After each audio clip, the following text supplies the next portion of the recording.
Shalom semuanya, Bapak Ibu. Berbahagia hari ini mengalami sesuatu dengan Tuhan. Nah, saya bacakan beberapa ayat firman Tuhan, Pak Bu. Hidup berubah oleh Roh Kudus. Saya cuma bertanya satu hal. Kalau Bapak Ibu ingin berubah, bagaimana cara kita berubah? Saya terlalu banyak gagasan kita nih, cara berubah. Gereja juga punya gagasan banyak. Injil ini dibuat sedemikian rupa dengan konsep-konsep yang luar biasa, spektakuler. Tapi nggak berlabuh ke jemaat. Narasi yang disampaikan itu antara langit dan bumi. Sofian ketawain saya. Nggak apa-apa, Pian. Karena ini menjadi buah bibir kan. Memang betul. Gereja pandai beretorika. Kalau orang sudah diberikan kepercayaan untuk mengambil sebuah tanggung jawab, itu pandai dia beretorika. Gagasannya banyak sekali. Namun nggak nyampe. Kalau nggak nyampe ya nggak berubah toh. Ya Pak ya. Materi dikemas sedemikian rupa tapi tidak nyampe, tidak mendarat. Nah malam ini kalau saya berkata hidup berubah oleh Roh Kudus, berarti Roh Kudus yang mengubah kita kan? Betul gak? Bagaimana kita diubah oleh Roh Kudus? Nah saya ajak Anda untuk melihat sebuah ilustrasi. Bapak Ibu lihat ini apa nih? Apa? Mineral. Hah? Ini apa? Apa? Air. Iya kan? Ini air mineral loh, benar ya? Air mineral. Tapi sebenarnya saya lihat di botol loh. Ini botol bukan? Botol kan? Kenapa dia berubah menjadi air? Halo? Kenapa berubah? Karena ada airnya. Ketika botol ini diisi dengan air, dipenuhi dengan air, maka dia berubah. Enggak banyak orang mengatakan ini botol. Tolong dong ambilin saya airnya. Ya apa ya? Kenapa? Air ini sudah mengubah botol ini. Nah, kalau Bapak Ibu ingin berubah serupa dengan Allah, caranya sederhana. Coba kita lihat firman Tuhan. Di dalam Efesus pasal yang kelima, ayat ke-18. Karena saya hanya nyampaikan apa yang di Alkitab. Penting gak sih seperti ini? Efesus pasal yang kelima ayat 18 berkata, dan janganlah kamu mabuk oleh anggur, karena anggur menimbulkan hawa nafsu. Hal-hal yang bisa menimbulkan nafsu itu adalah sesuatu yang menarik kita. Menarik kita, lupa diri kita. Istilah lupa daratan. Saya nggak mau bahas ini. Tapi yang saya mau tekankan di sini kata, tetapi hendaklah penuh dengan Roh Kudus. Dan ini siapa yang ngomong nih? Rasul Paulus kepada jemaat di Efesus. Dan Rasul Paulus tidak asal ngomong sebagai seorang hamba Tuhan. Dia punya gagasan, dia punya konsep. Lalu dia menyampaikan narasi-narasi rohani. Enggak, salah itu. Rasul Paulus menyampaikan sesuai dengan tuntunan keilahian.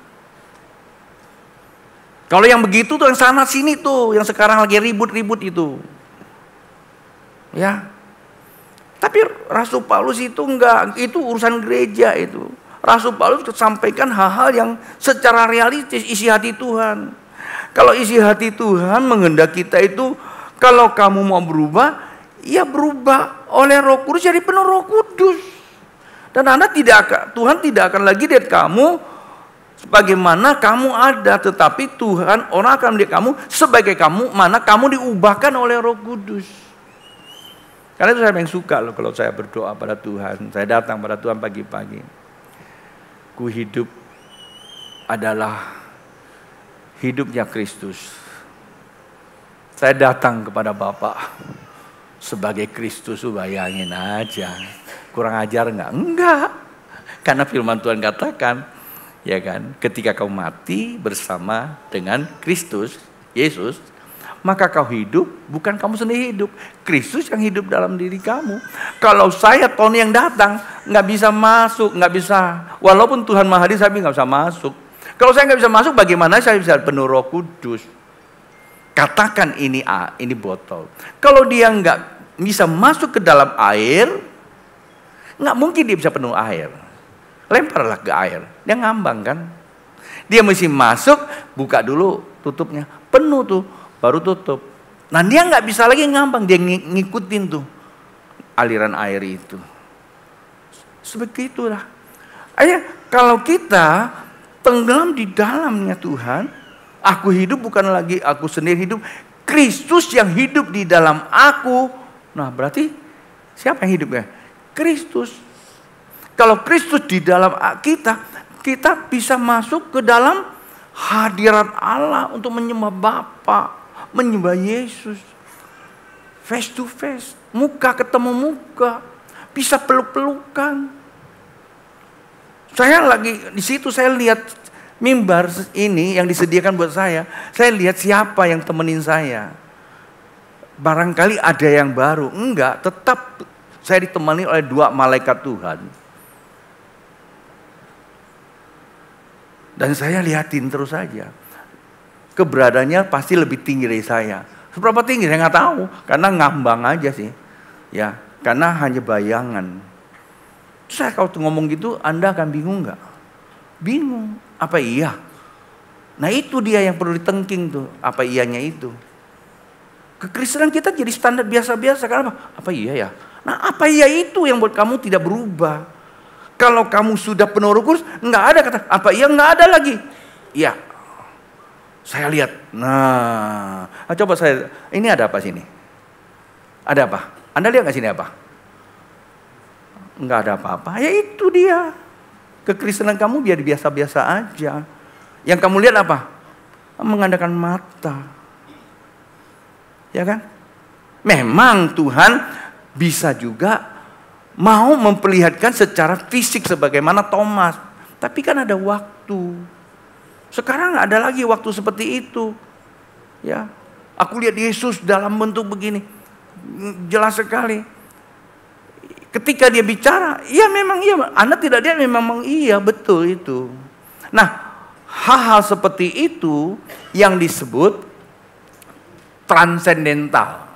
Kata transendental itu adalah orang yang telah diubahkan oleh Roh. Ini orang Singkawang tahulah nama transendental itu. Tiap cap gome itu banyak yang kena transendental itu. Berubah nggak? Ada cewek biasa ya, biasa-biasa aja sih, anak sekolah saya lihat tuh. Begitu dia ngalamin transendental, mukanya seram. Saya ngomong gitu direkam. Tapi memang kenyataan kan. Kadang-kadang ya colok sana colok, anting-antingnya bukan tahu sini, ada di sini ya. Wah, macam-macam. Ada di sini kasih anting-anting kan. Wajah-wajahnya suka ke sana juga ngeliat kan. Iyalah, ngaku aja. Terus tanya, salah gak sih lihat begitu? Ya saya gak bilang salah atau benar. Ya kalau Anda damai ngeliat itu ya berarti ada masalah dengan Anda. Betul gak? Orang main air enak katanya. Wah hujan-hujanan air, ya berarti ada masalah dengan kamu. Udah jelas kita kan bukan lahir dan hidup dalam air. Ya kalau terpaksa kena ya apa boleh buat, lagi jalan ada hujan. Tapi begitu datang hujan buka baju terus main air. Bingung saya. Ya, rumah yang dekat Merdeka itu bisa penuh dengan Anda nanti. Ada sesuatu nggak beres, betul nggak? Nah, Alkitab jelas mengatakan bahwa Kita akan bisa berubah ketika kita dipenuhi Roh Kudus. Pertanyaannya, kenapa kita mesti dipenuhi Roh Kudus? Ya. Dan saya diingatkan Tuhan lewat senior saya waktu awal tahun di Tasik. Kalau kamu berhenti, Ton, ya, Tuhan bisa pakai yang lain. Karena dari 2022 saya dengar kesaksian kamu, cerita kamu. Tuhan sudah urapi kamu itu. Kamu harus terus gerak. Jangan sampai berhenti kesediaan bejana itu. Nggak boleh berhenti. Kalau bejana itu berhenti, berhentilah itu. Kenapa? Karena buli-buli, minyak dalam buli-buli kamu itu sedang aktif mengalir istilahnya. Roh dalam diri kamu itu lagi bernyala-nyala. Dan apa yang kamu katakan yang Tuhan kasih lihat loh ya, bukan saya buat-buat. Apa yang Tuhan kasih saya lihat yang saya katakan, lambat atau cepat itu akan terjadi. Dan ini kadang-kadang kita lupa. Kita menjadikan kita sekat-sekat agamawi aja. Seberapa yang sudah pernah nonton film Jesus Revolution? Ada yang nonton? Jesus Revolution. Lagi main di bioskop loh. Gereja sahabat saya berapa hari nobar nonton bareng. Karena jemaatnya ribuan. Jadi bioskopnya itu semua diborong habis. Saya nangis. Itu sebuah kisah nyata yang terjadi di Asbury. Tahu Asbury? Awal tahun lalu itu Asbury 13 hari itu terjadi revival. 100 tahun yang lalu, tahun 68 atau 69 sampai 72, itu terjadi tempat yang sama. Seorang anak Tuhan, ya seorang anak Tuhan namanya Lonnie Faber itu, dia mendengar bahwa ada kegerakan di Asbury itu. Dan kegerakan itulah membakar hatinya. Ketika dia penuh Roh Kudus, terbakar hatinya, kemudian dia lihat gereja. Pada masa-masa itu gereja sedang mengalami stagnasi. Dan pendeta-pendeta tua kan khotbahnya cuma shalom saudara-saudara. Begitu naik ke mimbar makin segini tinggi udah pada mau muntah. Ya, jangankan jemaat, istrinya aja pendeta yang khotbah. Makin hari makin itu. Maka datang si Lonnie ini, dia sampaikan kepada salah satu yang dipakai ya, ini kisah nyata. Salah satu gereja yang dipakai itu adalah Calvary Church, Calvary Chapel itu. Ini pendeta udah tua banget itu si Cukmik itu, Cukmis dosa ya. Itu terpengaruh oleh si Lonnie ini. Kemudian dia mulai ya gereja dengan konsep yang luar biasa. Tiap tahun mereka rapat, himpun semua gagasan bagaimana penginjilan misi amanat agung dikonsepkan dengan berbagai macam. Tapi narasinya nggak nyampe. Datang yang namanya Lonnie ini, narasinya cool, nyentuh hati orang. Puluhan ribu anak-anak muda, anak-anak habis itu diubahkan. Dan kebaktiannya di pantai itu. Kebaktiannya di pantai. Begitu dia sampaikan Yesus, siapa yang percaya langsung baptis. Dah, saya nggak usah cerita. Ya, kalau orang sudah dipenuhi Roh Kudus, nggak usah disuruh dia bersaksi. Pagi tadi pastor penatua saya Erna khotbahnya bagus sekali. Kita harus bersaksi, ngalami Tuhan dulu, ya kan? Ya, percaya, ngalami dulu. Kalau kamu nggak bisa ngalami, gimana kamu bersaksi? Ya. Percaya ya hanya dengan gagasan percaya. Pendeta khotbah dengan berbagai, ya saya percaya. Aku percaya berkat-Mu melimpah. Yang dipikirin mobil baru nih. Ya. Asal jangan istri baru aja. Berkat aja melimpah gitu loh. Tapi begitu dia mau melakukan sesuatu berat. Pak Bu, saya kasih rahasianya ya. Membuktikan seseorang bisa hidup dipakai Tuhan dalam dunianya ya, kata dunianya itu, dunia kamu apa? Domain kamu. Kalau kamu seorang pengusaha, bisa dipakai. Kamu kerja dengan hanya stratanya 3, tapi dia bisa menghasilkan 10 peningkatan ya di dunia bisnis kamu. Ya ini rahasia. Tapi kamu kan nggak tahu, udah dipakai Tuhan atau belum. Kamu yakin. Bukan seperti itu. Membuktikan bagaimana kamu itu bisa bersaksi. Kalau kamu bersaksi sebagaimana tadi itu video yang ditayangkan almarhumah yang dikasih Suprapto istrinya. Dia bisa bersaksi, dia bisa melayani orang, dia tidak bisa datang masa COVID, dia teleponin. Kemudian kalau dia pergi kemana-mana, dia harus pulang hari Sabtu juga karena dia mau berkumpul dengan keluarganya. Nah itu kesaksian namanya. Bisa nggak dulu? Kadang-kadang kita untuk yang seperti itu pelit banget. Tapi kalau untuk kerjaan, saya yakin loh Tuhan turut bekerja. Entah dulu Pak. Ya kan? Apa betul? Karena dalam hukum Allah itu ada 1 dan 2. Nggak bisa. Keadilan dan kasih itu selalu bekerja seirama. Kadang-kadang kalau untuk kepentingan berkat-Mu melimpah, kita semangat sekali. Tapi kalau kita mau bersaksi, susah. Mesti dikhotbahin. Itu pun kalau dia dengar. Ya, dicatat banyak. Dilakukannya kurang. Ya kan? Nah, membuktikan kita dipenuhi Roh Kudus kalau kita sudah melakukan apa yang Roh Kudus itu mau kita lakukan. Penting nggak penuh Roh Kudus? Penting sekali. Ya, maka di gereja kita saya lakukan setiap minggu sore. Sebenarnya setiap hari seharusnya. Tapi kalau setiap hari ada yang bilang, bosan lah, pastor tiap hari didoakan mulu. Saya bilang, kalau kamu sudah mulai bosan di penuh Roh Kudus, berarti kamu sudah sedang masuk ke satu pintu yang lain. Terjemahan sendiri aja. Ya memang begitu. Karena firman Tuhan katakan kok, hendaklah kau senantiasa apa? Penuh. Berarti memang perlu penuh kan? Bro, handphone kamu pernah dicas gak? Nggak usah dicas saja. Ngapain? Pakai 2-3 hari. Ya, seminggu nggak usah dicas lagi. Terus di jalan kamu langsung telepon aja. Halo sayang, ngomong sama istrinya gitu. Nanti kamu dibawa lagi ke Sungai Bangkong. Betul nggak? Betul dia. Kenapa perlu dicas? Habis. Lah, Alkitab sudah memberikan sebuah gambaran kenapa penuh. Karena bisa merosot. Masa iya sih Be? Alkitab bisa kurang, Roh Kudus bisa kurang? Alkitab yang ngomong kok. Nah, kita lihat ya, kenapa murid-murid Tuhan itu para rasul perlu dipenuhi Roh Kudus. Di dalam Efesus pasal yang keempat ayat 31. Efesus pasal yang keempat 31 berkata demikian.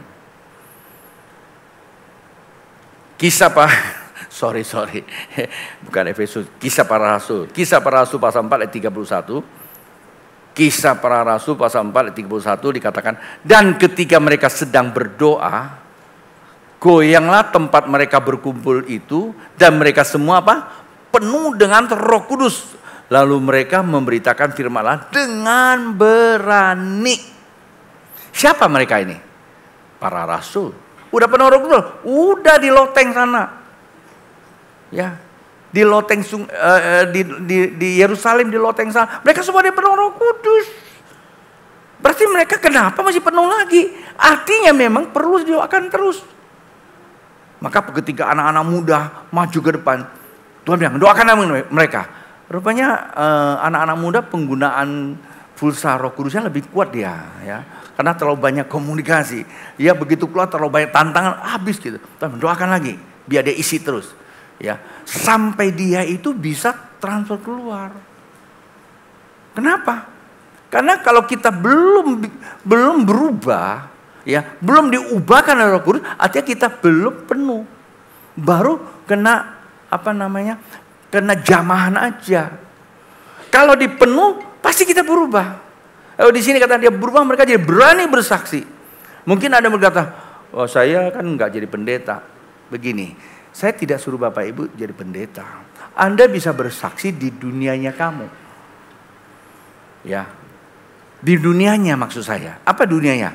Kalau di dunianya Anda induk guru, Anda berani ngajarnya bagus. Ya. Atau Anda karyawan. karyawan yang lain ya kantor itu jam kerja jam 8, pulang jam 4, Anda datangnya jam 7. Pulangnya jam 5. Sebelum bosnya pulang, jangan pulang dulu. Ya kan? Nah, itu sudah menjadi saksi kan? Terus saya dulu waktu saya di Jakarta kan saya balik ke kampung istri saya tuh. Terus saya nggak ngapa-ngapain di sana kan. Jadi malam-malam di kampungnya itu kan ikan banyak. Jadi saya suka iseng ke sana. Satu sisi iseng, di sisi saya ada lirikan.